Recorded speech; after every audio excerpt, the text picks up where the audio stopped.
بتغدى كمان وأول حاجة متنسوش تعملوا لايك وشير وكومنت وتفعلوا الجرس. بحبكوا قوي، استنوا معانا في انت كنت بتاكلي فين؟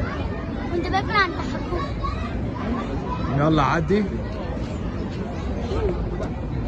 قلت له بعد ما طلب القلب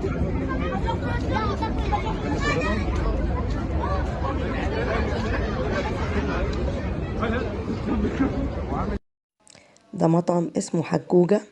المطعم ده موجود عند النادي الأهلي في طريق السويس. مطعم حلو جدا، أسعاره في متناول الإيدين. بيعملوا ملوخية جميلة قوي. رحنا فطرنا فيه في يوم كده، ولولي طبعا زي ما انتوا شايفينها كده فرحانة، وقفت تتصور مع ست حجوجة بتمثل زيها وعاملة كأنها هي. بنصحكم كلكم ان انتوا تروحوا المطعم دوت. اسعاره حلوة قوي وما هوش غالي وسعره معقول، ومكانه كمان جميل قوي، تحس ان انتي في حتة حلوة.